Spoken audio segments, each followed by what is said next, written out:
You're listening to ADHD Support Talk. ADHD Support Talk is brought to you by addclasses.com. Visit www.addclasses.com to sign up for helpful online events and resources today. Well, hello. I want to welcome you back to ADHD Support Talk Radio, the longest running podcast exclusively for adults with ADHD. I'm your co-host, Lynne Edris, and I'm here to help overwhelmed professionals like you reduce procrastination, improve time management, and get more done with less effort so that you have more time, energy, and money for what you love most. Guys, I get it. You know, I'm a woman with ADHD myself, so I have been where you are. And I've come out the other side, so to speak. Life isn't perfect, right? My ADHD didn't go away, but I've gone from living in a constant state of chaos and overwhelm and underperformance that is way too familiar for many of you to live a life of more success and fulfillment than I once dreamed was possible for me. And that's what I want for you. And that's what I believe is possible for you too. Remember, there's nothing wrong with you and who you are. Nothing wrong with your work ethic, nothing wrong with your willpower. You just haven't learned how to do things in ways that really work for you yet. And they're all things that you absolutely can learn. You can learn more about me and the programs and services I offer at www.coachingadvantages.com. And when you text the keyword MyQuiz, MYQUIZ, no spaces, to the number 33777, you'll get complimentary access to my online productivity breakthrough quiz. This quick online quiz will identify your productivity type and give you personalized recommendations so that you can get to the root of what gets in the way of your productivity and follow through so that you can stop struggling, take control of your time and your life, and show up like the incredible person you really are more easily and more consistently. So today I want to talk about control versus harmony when it comes to managing ADHD. So I want to dive into a powerful metaphor by psychologist Jonathan Haidt. It's called The Elephant and the Rider. And this metaphor, I think, is really insightful and incredibly applicable when we think about the challenges faced by adults with ADHD. The metaphor wasn't founded for ADHD or people with ADHD. It's all about human beings and our minds in general, but it really is relevant to us and our tribe. So I want to break it down with you today. I want you to imagine your mind has like two parts, two sides, one an elephant and the other a rider. So the elephant part, the elephant represents your emotional, impulsive, and often instinctual side. So I often call my elephant my inner 3-year-old because it's the part of me that acts up when it feels neglected or is given too much control. So on the other hand, the rider represents your rational, logical side. That's the part that tries to steer the elephant and make thoughtful, forward-thinking decisions, right? It's kind of, I always think of like that as the adult in the room, right? The beauty of this metaphor is that it highlights the strengths and tendencies of both the rider and the elephant. When the rider and the elephant work together, they can achieve great things. But when they're out of sync, it can lead to some pretty significant challenges. So I want to talk about the rider first, right? Because I think most of us with ADHD really believe that we want the rider to have total control of everything, right? Like we should be adulting better, or we should be making, all the time, always better, adult executive function type decisions, forward thinking decisions is what I'm trying to say. So the rider's great at planning, organizing, thinking things through. The rider's great at looking at future consequences and thinking about how things may go wrong, or how whatever you're doing right now or whatever you're considering doing right now is going to impact your future.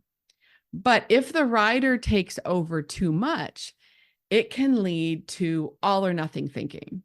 It can lead to perfectionism, and it can lead to a mindset that life really should be all work and no play. And I see this a lot in my clients, right?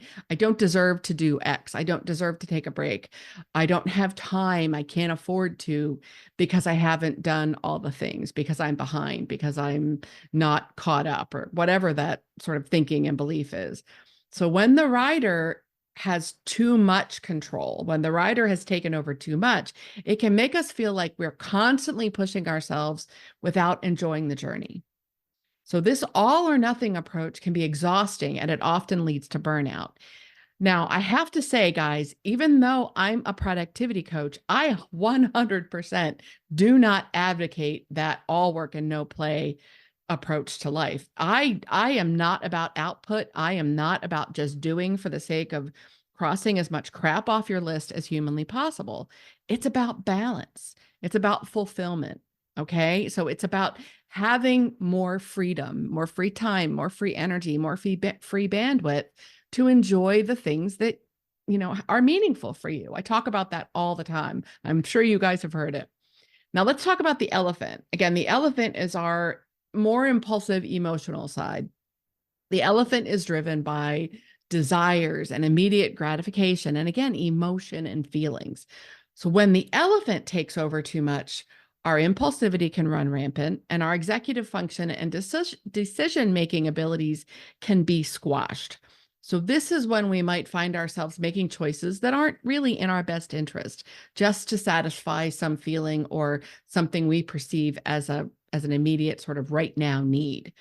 We might overspend, overeat, neglect important tasks, stay up too late, not get enough sleep, make choices that we're not happy with later, simply because the elephant wants what it wants and it wants it right now. So again, the key is to get these two to work together, right? So how do we get your elephant and your rider to work together harmoniously? Well, it starts with knowing your, again, quote, elephant. So understanding your weak spots, understanding where your elephant tends to take charge or take over and what that looks like, and preparing for that with systems, tools, and strategies that actually work for you. But it also starts with understanding what your elephant needs so that you can give your elephant what it needs once in a while, so it doesn't become that spoiled, 3-year-old that's being neglected or ignored. Okay. So for instance, if your elephant tends to run amok late at night, keep you up later than you should, plan for that, right? Getting yourself to bed at a decent time starts way before bedtime. By the time we get to bedtime, most of my clients who struggle with getting enough sleep, struggle with staying up too late, by the time they're trying to talk themselves into going to bed or get themselves ready for bed or tell themselves to go to bed, it's too late. The toddlers are running the show. The executive function oriented adult decision-making ability that you had is really not strong enough at that moment to really be the thing that's driving your actions. Okay. So getting to bed starts way before bedtime. Getting yourself to bed, again, at a decent time, starts way before bedtime. So setting reminders to start winding down hours before you actually intend to, or creating a bedtime routine that signals to your elephant that it's time to relax and do nice things. It could be as simple as dimming the lights, turning off your screens, and engaging in calming activities like reading a book or taking a warm bath before your executive functions are sufficiently depleted to keep you moving in the right direction. Managing your environment is another crucial step. If your elephant tends to get sucked into feel-good activities like scrolling social media or watching TV first thing in the morning, set yourself up the night before to make it easier to start your day on a more constructive path. Like, have your workout clothes ready and waiting in your bedroom doorway. Keep your devices out of reach and out of view. It's incredible the difference an old school alarm clock can make in helping you get out of bed. So if you have to get out of bed to turn off your alarm rather than just reach for your phone, I mean, that can be a game changer. And it is for so many of my clients. Really small changes in your environment can make a big difference in managing your elephant. I never keep my phone within arm's reach at night. It's too easy to reach over and grab it in the morning. And then the next thing you know, I've lost, maybe if not minutes, hours or close to an hour just on nothing, I'm using my quotey fingers, checking my email, checking my socials. We all know how that goes, right? Next thing you know, you're watching memes or watching videos and looking at memes, whatever. So managing your environment is another crucial step, right? Also, having layers of backup plans is also essential. Once you know your tendencies, you really start to know your elephant and pay attention. and where your elephant tends to get in your way, create some redundancy in your plans. I'm talking about a plan B, a plan C, a plan D, and maybe even a plan E. This is not about being rigid. It's about being prepared for when things don't go as expected or as you want them to. For instance, if you know you have a tendency to forget things, have a backup plan like setting multiple reminders or having a checklist. If you're prone to getting distracted and letting your elephant take over, create a dedicated workspace that minimizes those interruptions, right? If you are prone to getting sucked into the internet, don't keep any more tabs open on your computer than the one that you're working in the moment. Okay. Don't get on the internet if you know it's late, or if you know you don't want to go there or get sucked into those sort of elephant driven kinds of activities. If you really need to, put some access restriction apps on your devices that make it hard or nearly impossible for you to access certain apps and certain websites after a certain time of day or after a set amount of time on them. There are lots of them out there. You can just Google access restriction and your whatever kind of device it is. So layers of backup is important. Another strategy is to do what I call separating the deciding from the doing. So making a plan in advance to give yourself the right amount of direction is really important. Of course, learning how to make a plan that you can execute, learning how to make a plan in a way that it isn't, the plan itself doesn't become the activity, but the actual doing of the things that you're planning becomes the goal, is something that I teach my clients and I teach in my different groups. But making a plan in advance and giving yourself that just right amount of direction is really key. What happens when you plan in advance of when you want to do the things that you're planning? It helps to ensure that when it's time to act, you're not bogged down by decision fatigue, right? You're not pulled into things that are kind of lower, what's the word I'm looking for?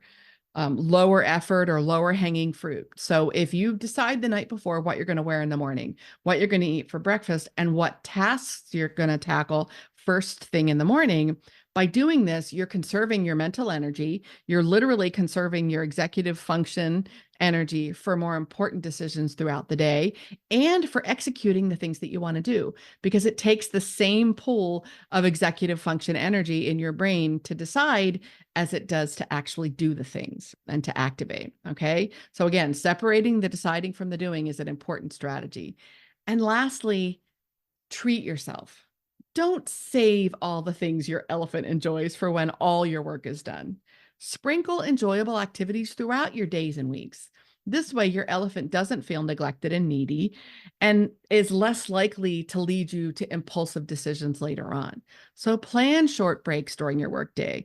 Do something you enjoy on those breaks, whether it's a quick walk, a few minutes of a favorite game, or a chat with a friend. Finding that way to give yourself those rewards and those things that your elephant tends to pull you toward in a constructive way is really helpful and really important. And it's all about balance, guys. It's all about harmony, not control. So we want to make sure we have some harmony between your elephant and your rider. Okay. So the goal is to have them working as a team. We want your elephant and your rider working together in harmony on your best behalf. So understanding and respecting both parts of yourself can lead to a more balanced, fulfilling life. It's all about knowing your strengths and challenges, preparing for them, and giving yourself the tools you need to succeed. I hope you found these insights helpful, or I gave you some ideas. If you have thoughts, questions, stories, anything you want to share about your own elephant and rider, join us in the ADHD Support Talk Facebook community so that we can support each other on this journey. I would love to connect with you. I want to thank you for tuning in. I appreciate your attention as always, and I'll catch you next time on ADHD Support Talk Radio. Bye for now. Again, this is Lynne Edris, your co-host. Take care.